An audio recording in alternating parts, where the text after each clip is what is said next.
작년부 성경 공부 시간에 이렇게 말합니다. 다음 주에는 아주 중요한 교훈에 대해서 배우겠습니다. 그러니 예습하는 차원에서 마가복음 17장을 모두 다 읽어오시기를 바랍니다. 그러자 그 말에 모두가 다 고개를 끄덕끄덕이었습니다. 그것은 다름이 아니라 그 말대로 그대로 읽어오겠다는 뜻이었습니다. 그리고 다음 주가 되었습니다. 이제 교사는 성경 공부 참석자들에게 물어보았습니다. 지난주에 과제인 마가복음 17장을 읽어오신 분은 손을 들어 보십시오. 그랬더니 그 반에 거의 모든 사람들이 전부 다 손을 들었어요. 그러자 교사는 이렇게 말했습니다. 그 참 재미있군요. 마가복음은 16장까지밖에 없는데 말입니다. 마가복음은 16장까지밖에 없는데 17장을 읽어왔다는 거예요. 하지만 최소한 오늘은 적절한 교훈을 배우게 되겠군요. 특별히 예수님께서 거짓말에 대해서 어떻게 가르치시는가 우리가 배우게 되었습니다. 거짓말에 대한 엄한 벌은 사실 그 거짓말이 들통이 나는 것 그것이 아닙니다. 사실 거짓말을 하고 나면 그 자기가 거짓말한 그 내용이 들통이 날까 봐서 가슴이 두근두근 거리지 않습니까? 거짓말에 대한 엄한 벌은 거짓말이 들통이 나는 게 아니라는 겁니다. 그러면 뭐가 있다는 이야기인가? 이 거짓말을 한 사람이 다른 사람의 말을 믿을 수 없게 된다는 겁니다. 내가 거짓말을 했더니 상대가 속아 넘어간다? 내가 거짓말을 했더니 상대가 전혀 눈치를 채지 못한다?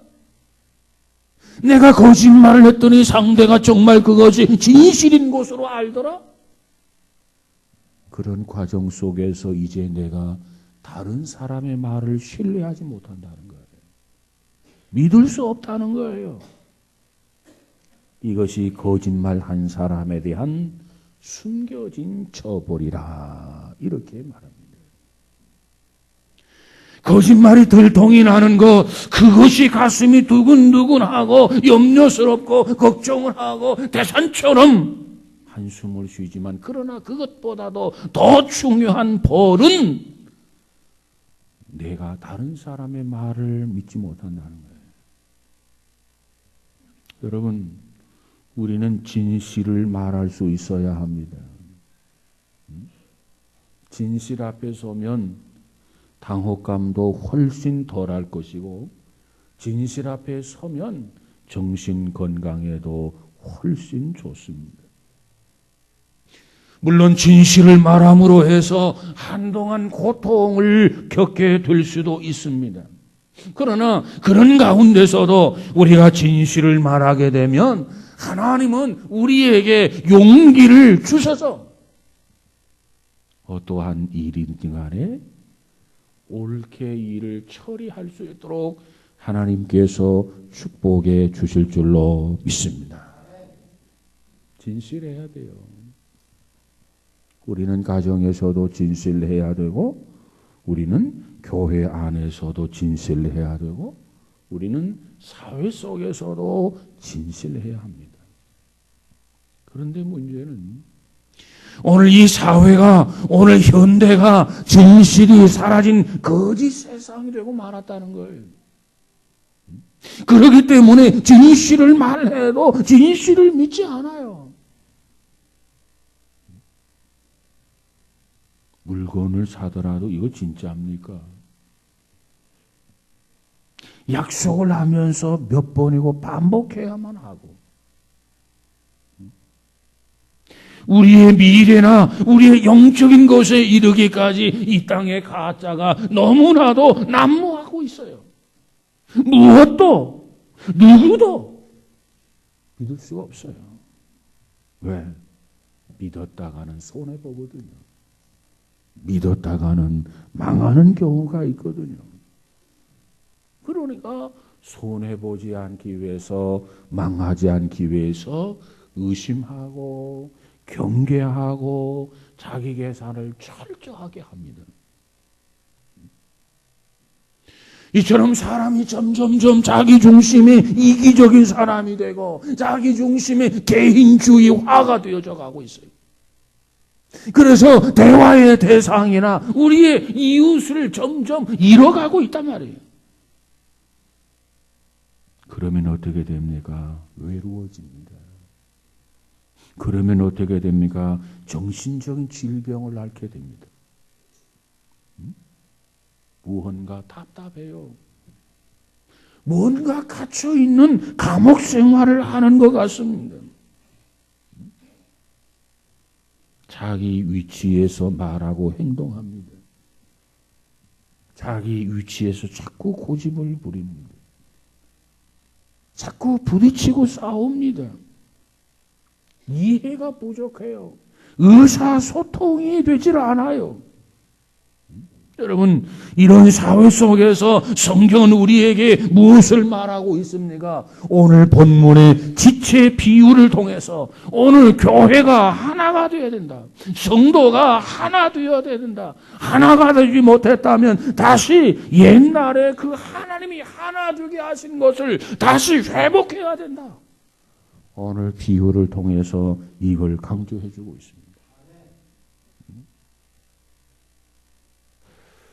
개인과 가정, 교회, 사회, 어디에서나 분열이나 뿐만 아니라 싸움은 반드시 종식되어져야만 합니다. 이처럼 우리가 변하지 않으면 우리가 버림을 받아요. 예수님께서 뭐라고 말합니까? 새로운 포도주는 새 부대에 담아야 된다는 거예요. 이걸 바꾸지 아니하면 찢어지고 터진다는 겁니다. 그러면 모든 것을 잃게 되고 모든 것을 허비하게 된다는 거예요.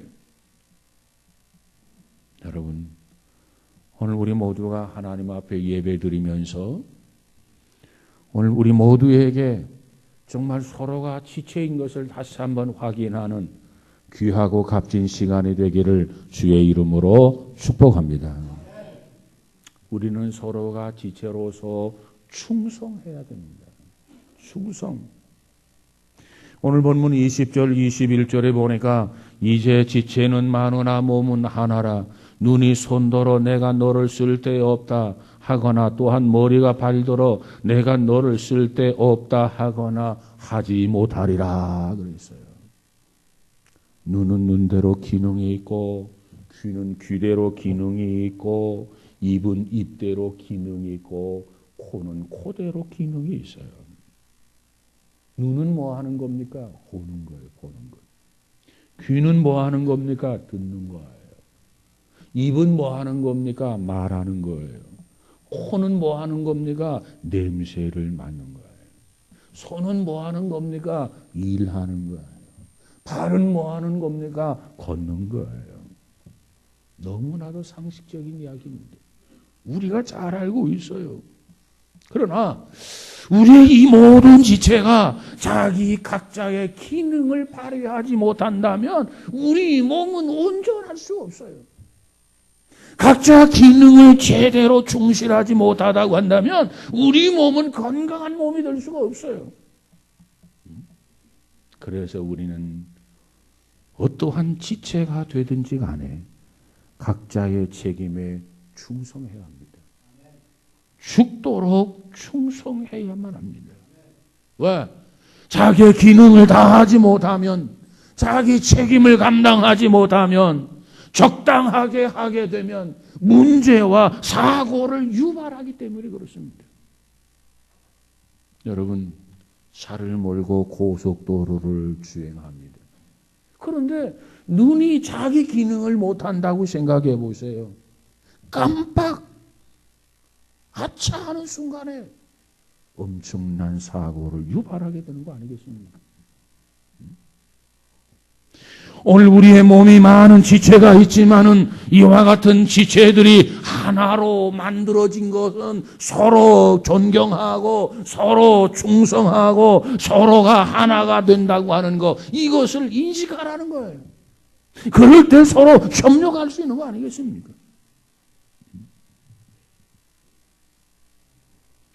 우리 몸에 붙어 있는 지체는 어느 것 하나라도 한 몸을 이루는데 없어서는 안 되는 것들입니다. 하나라도 없으면 다른 지체가 제 기능을 못해요. 병신이 돼요. 온전해지지 못한다는 말이에요. 그러므로 우리는 어느 지체에 속하든지 간에 자기 역할에 최선을 다하는 겁니다. 자기 역할에 충성을 다하는 겁니다. 자기 역할에 헌신을 다하는 겁니다. 그럴 때 온 몸이 건강해지고 온 몸이 온전해질 수 있단 말이에요. 더 충성하기 위해서 우리는 기도해야 되고, 더 충성하기 위해서 우리는 노력해야 되고, 더 충성하기 위해서 우리는 더 연구해야 되고, 더 충성하기 위해서 우리는 아름다운 자세를 가져야만 하는 것입니다. 그러면 발전하게 되고, 그러면 하나님의 역사가 나타나고, 그러면 그곳에 기쁨이 충만해지게 될 줄로 믿습니다. 켄트 슈즈라고 하는 목사님이 계시는데 그분이 참 좋은 글을 많이 썼습니다. 그분의 글을 보면 참 유머가 참 대단하다 이렇게 느껴집니다. 그분은 그런 말을 했어요. 모든 사람을 기쁘게 하는 것은 그 자체 사역이 불가능하다 하면서 이런 비유를 들어서 설명을 합니다. 사람들은 이런 목사를 원합니다. 검소하게 옷을 입어야 하나 초라해서는 안 되고, 성도를 다정하게 대할 줄 알아야 되지만 도가 지나쳐서는 안 되고, 유머가 넘쳐야 되지만 가볍고 경박해서는 안 되고, 교인을 신방해야 하지만 교회의 사무실을 비워서는 안 된다. 다시 말하면 무소부재의 존재를 원한다는 겁니다. 이것은 목사에게 하나님이 되라고 말하는 것과 같다 이렇게 지적을 하고 있어요. 신방도 하고 교회 사무실도 지켜야 된단 말이에요. 어찌 그게 가능합니까?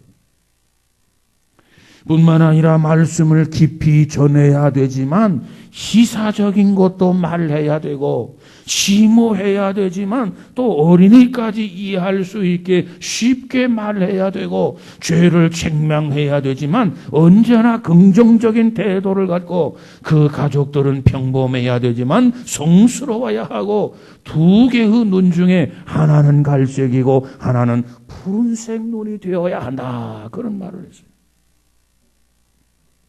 그러면서도 이런 것이 가능할까요? 그의 대답은 아니다. 그것은 결코 불가능하다. 그런데 사람들은 불가능한 것을 오늘 또 요구하고 있다는 거예요. 아니 왜 이처럼 불가능한 것을 오늘도 요구하고 있느냐? 그것은 사람들이 한편에서만 서서 자기 입장에서 주장하고, 자기 입장에서 요구하고, 자기 입장에서 공격한다는 겁니다. 우리가 너무 다정하면 도가 지나치다고 말하면서 경계하고, 그 태도를 바꾸면 너무 인정이 없다고 말을 하고, 신방을 안 해 하다가도 신방을 열심히 하면 교회 사무실은 왜 비워? 이렇게 말하기도 하고, 이것이 성도들이 목사님을 향해서 요구하는 내용들이다. 그러면서도 그분은 일반 불신자들이 성도들에게 요구하는 것도 같다. 그런 얘기를 합니다. 그러면서 이 켄트 휴즈 목사님은 말하길 결론이 이겁니다. 사람을 의식하면은 피곤해질 뿐이다. 그런 얘기를 해요. 사람을 의식하지 말고 하나님을 의식하고 살아라. 그러면 피곤한 것이 아니라 늘 기쁨이 생길 것이다. 그런 얘기를 해요. 여러분, 그렇습니다. 열매 맺는 데 집중하는 삶을 사시기 바랍니다. 열매. 우리가 열매를 맺으면 하나님이 그 열매를 보고 그 열매를 통해서 우리를 인정하고 그 열매를 통해서 우리를 칭찬하고 그 열매를 통해서 하나님이 우리를 축복해 주시는 거 믿으시기 바랍니다. 그러면 멋진 신앙생활이 가능하다 그 말이에요.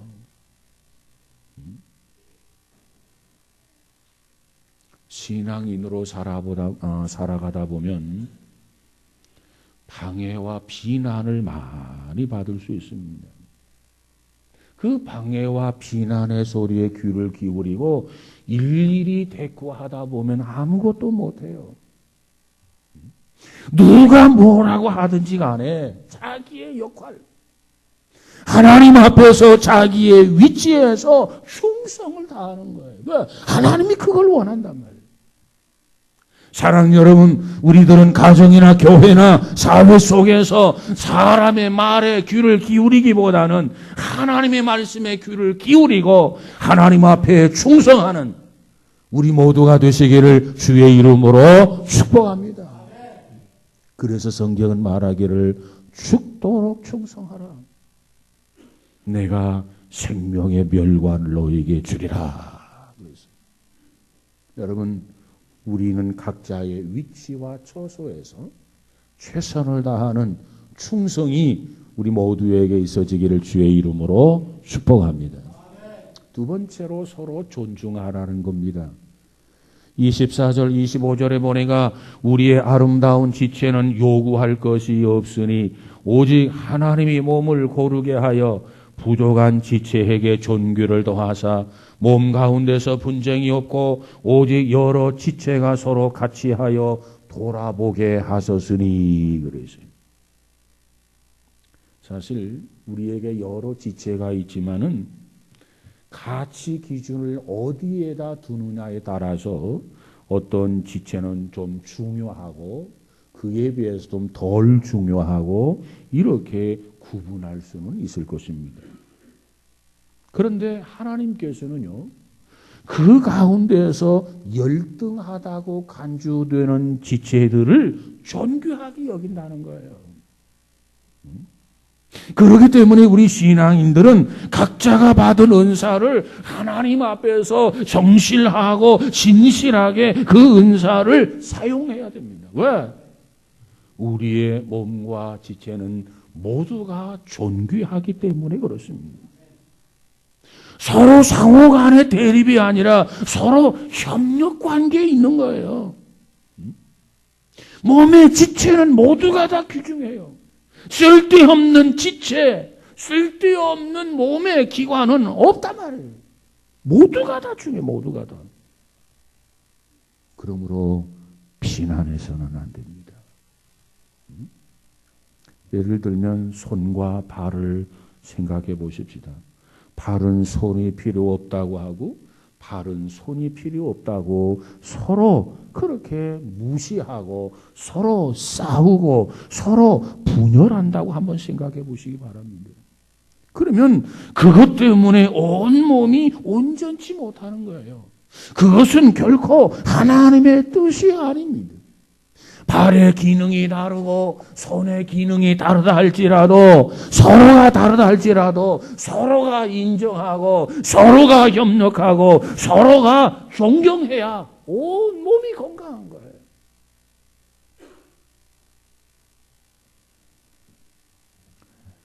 로이드 존슨 목사님이란 분이 계시는데 예배 소속 강예집에 이런 이야기가 나옵니다. 영국에서 어떤 사람이 비리를 저질러서 구속이 되었다고 합니다. 그런데 그 사람이 구속이 되자 신문에 기사화가 되었는데 뭐라고 기사가 나냐면 교회 학교 교사 출신인 누구누구가 이런 비리를 저지르다 이렇게 기사화가 되었습니다. 교회 학교 교사 출신인 누구누구 이런 비리를 저지르다. 그런데 나중에 알고 보니까 그는 교회 학교 교사를 그만둔 지가 이미 30년이 넘었다는 거예요. 30년이 넘었는데 오늘에 와서 교회 학교 교사 출신 누가 비리를 저지르다 이렇게 기사화했다는 겁니다. 로이드 존슨 목사님은 이렇게 말합니다. 이것은 마귀라고 하는 존재의 역사이다. 이 마귀는 교회 학교 교사라는 그 이미지와 거기에 상반되는 비리를 부각시킨 것이다. 그렇습니다. 마귀라고 하는 존재는 이처럼 우리의 이미지를 자꾸 나쁘게 만들어요. 하나님을 믿는 사람들, 우리 기독교인들의 이미지를 자꾸 만들어요. 나쁘게. 그리고 그랬던 이미지로 만들어버려요. 우리 주변에 어떤 사람이 90%의 장점을 가지고 있고 그리고 10%의 단점을 가지고 있다고 가정을 해보십시다. 그러면 이 90%의 장점과 10%의 단점이 있단 말이에요. 이 정도가 됐다고 한다면 이 사람은 참 훌륭한 사람 아닙니까? 왜? 90%의 장점을 가지고 있단 말이에요. 그런데 문제는 우리는 90% 장점을 보는 시각보다는 10%의 단점을 보는 시각이 발달되어져 있습니다. 상대 장점을 보고 칭찬하기보다는 상대 단점을 보고 비판하기가 쉽다는 거예요. 예를 들면 자신이 섬기는 교회에서 어린 시절부터 이렇게 같이 자라났습니다. 그리고 성인이 되고 장년이 되었습니다. 그러면 여기에는 장점이 있고 여기에는 단점이 있다는 거예요. 그러면 이처럼 어려서부터 한 교회 안에서 같이 자라나서 신앙생활을 같이 하면서 자라났단 말이에요. 그러면 어떤 장점이 있느냐? 서로의 눈빛만 봐도 서로의 생각을 알게 된다는 겁니다. 이게 장점이에요. 그런데 단점이 뭐냐? 총각 때, 처녀 때부터 비화를 다 서로 알고 있다는 것입니다. 그래서 20년이 지나고 30년이 지나고 심지어 40년이 지나고 그리고 나서 서로 부딪히고 서로 싸울 때면 그 옛날 총각 때 일 내가 다 풀어버린다. 너 처녀 때 그 어느 여름날 밤에 일어났던 일을 내가 다 알고 있지. 공갈 협박을 한단 말이에요. 그래서 교회에 문제가 생기는 거예요. 그래서 교회에 다툼이 생기는 거예요. 그리고 골물대로 굽는 거예요. 전통이 오래된 교회일수록 큰 문제가 있는데 무슨 문제냐고 하면 전통이 오래된 교회의 문제는 싸운 사람들이 결코 화해하지 않는다는 거예요. 역사가 짧은 교회는 서로 화해를 잘하는데 교회 역사가 깊은 교회, 전통이 오래된 교회는 서로 다투고 서로 싸우면 그 화해가 불가능하다는 거예요. 왜 그렇습니까? 장점을 기억하면 쉽게 화해할 수 있어요. 그런데 장점보다는 단점을 기억하고 있단 말이에요. 그리고 단점을 가지고 협박하려고 하고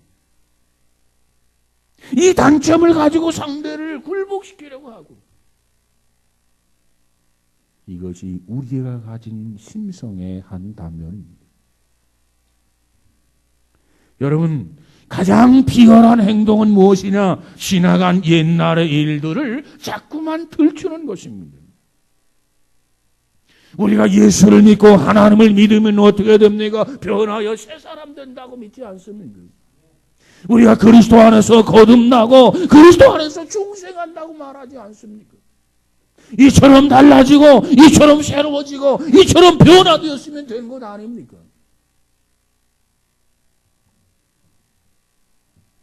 성실한 신앙이 됐으면 되는 거 아니냐 그 말이에요. 그런데 그 옛날 술고래였다는 소리가 왜 자꾸 나오냐 그 말이에요.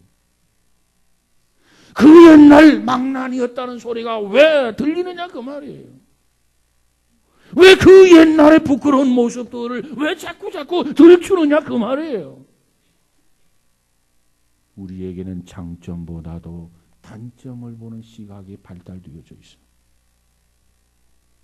이래서는 건강한 교회가 될 수 없습니다.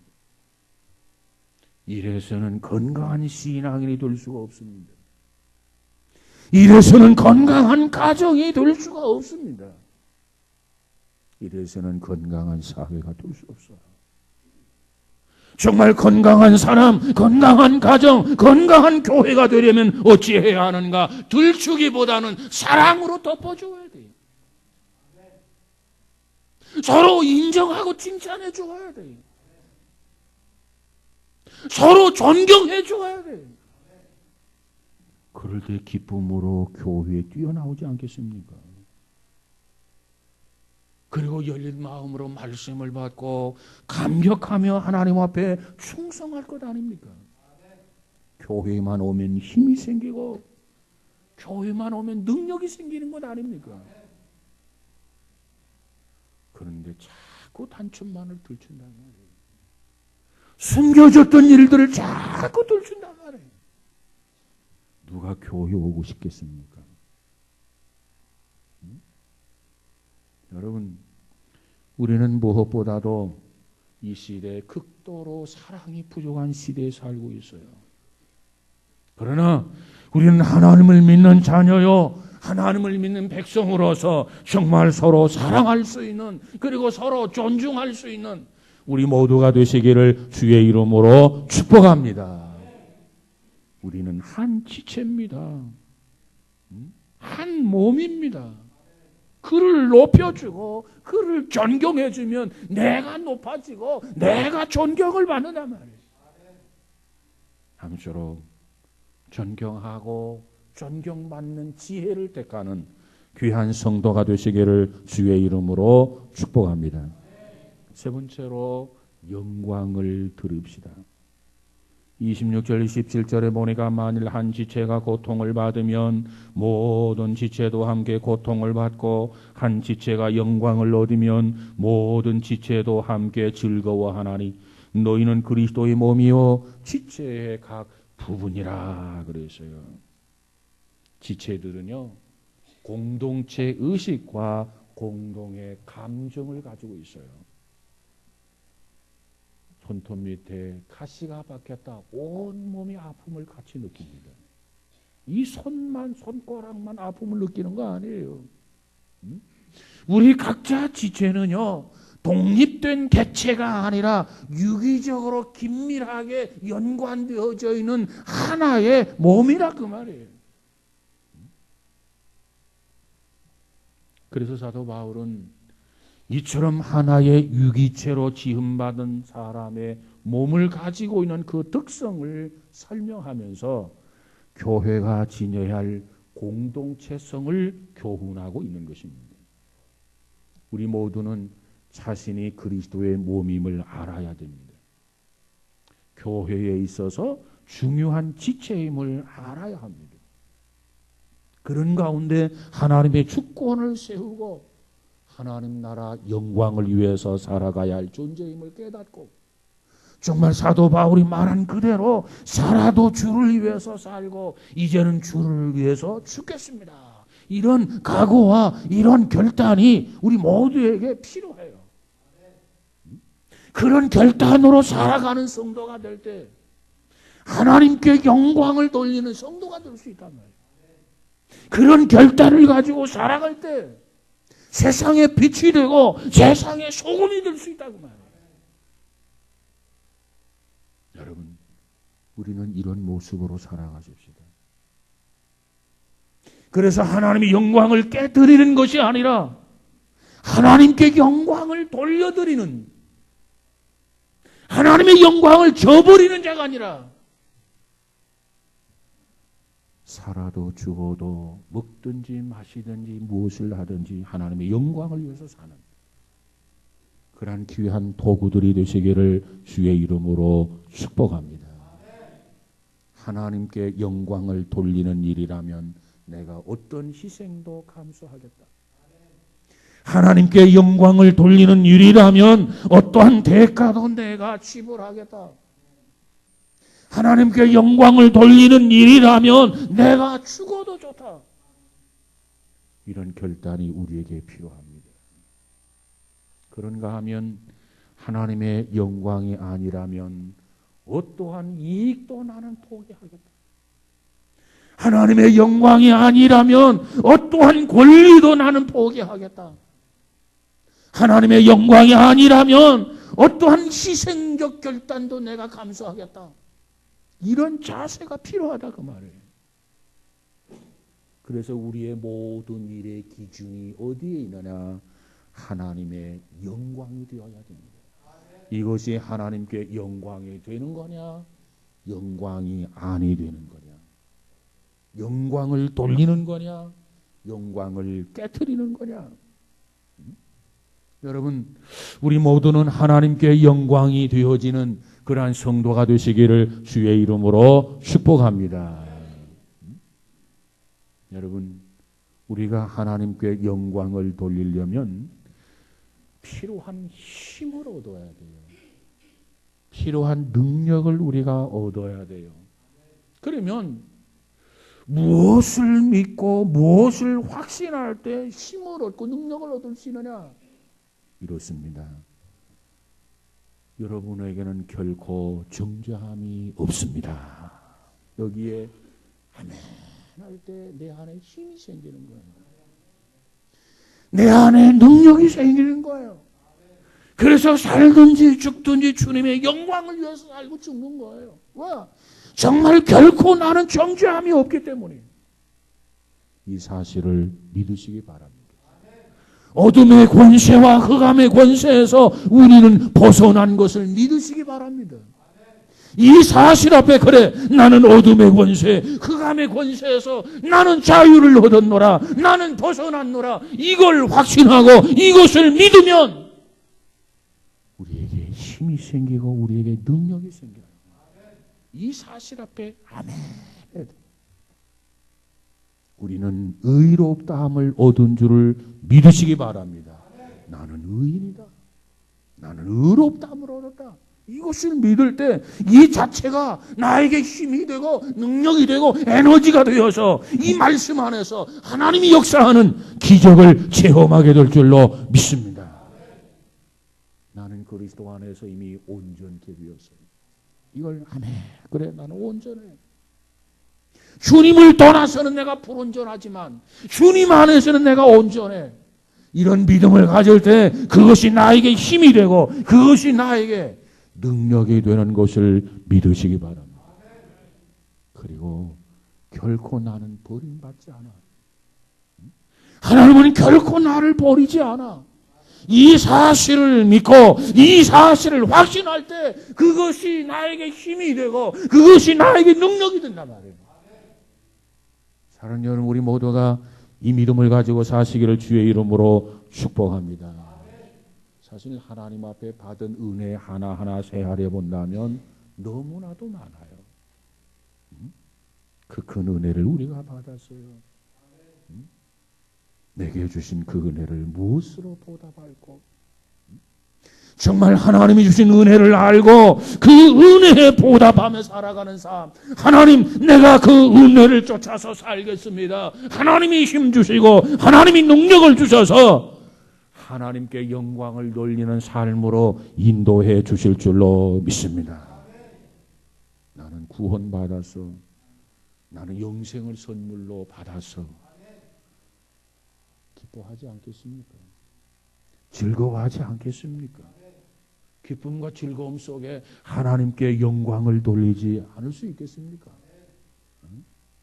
여러분, 우리는 이제부터 하나님께 영광을 돌리는 성도가 되시기를 주의 이름으로 축복합니다.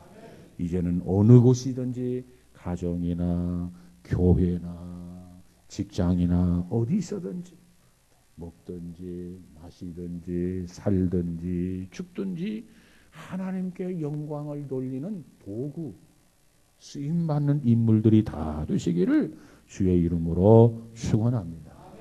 개인이나 어떤 이기적인 생각을 떨쳐버리고 하나님을 위해서 수고하고 하나님을 위해서 헌신한다면 반드시 우리의 삶이 달라지게 될 것입니다. 우리의 신앙이 성숙한 자가 될 것입니다. 하늘의 신령함이 우리 안에 가득하게 될 것입니다. 그렇다면 감사할 수밖에 없잖아요. 기뻐할 수밖에 없잖아요. 하나님을 찬양할 수밖에 없잖아요. 우리 모두가 다 이제는 서로가 하나의 지체다. 너와 나는 남이 아니고 한 가족이다. 한 식구다. 서로 있는 위치에서 충성하자. 서로 무시하지 말고 서로 존경하고 존중하자. 내가 존경하면 그 존경이 나에게 오는 거예요. 내가 위대하다고 말하면 그 위대함이 나에게 오는 거예요. 내가 예우하면 그 예우함이 나에게 오는 거예요. 그러면서도 하나님을 위해서 하나님 앞에 영광을 돌리며 살아가는 거룩한 지체, 사랑의 성도들이 다 되시기를 주의 이름으로 축복합니다. 기도합시다. 거룩하신 하나님, 오늘 우리는 서로가 지체인 것을 다시 확인했습니다. 미움의 대상이 아니라 서로의 사랑의 대상인 것을 깨달았습니다. 무엇보다 하나님 앞에서는 하나님께는 충성을 다하는 성도들 온 주의 백성들이 되어지게 하옵소서. 또 서로는 미워하지 않게 하시고 서로의 단점을 들추어대는 비열한 사람 되지 않게 하시고 서로의 장점을 보면서 칭찬하고 인정할 수 있는 그러한 성도들 되어지게 하옵소서. 어떠한 형편에든지 먹든지 마시든지 살든지 죽든지 오직 하나님께만 영광을 돌리는 영광의 도구들이 되어지게 하옵소서. 늘 감사하고 늘 기쁘게 살고 늘 감격 속에 살아가는 귀한 성도들 되도록 축복하여 주옵소서. 잃었던 신앙을 회복하기 원합니다. 특별히 이 좋은 계절을 통해서 기도하게 하시고 말씀을 보게 하시고 또 예배 열심히 참여하게 하시고 잃었던 하나님의 영상을 우리 안에 되찾는 회복의 역사가 있어지게 하옵소서. 예수님 이름으로 기도하옵나이다. 아멘.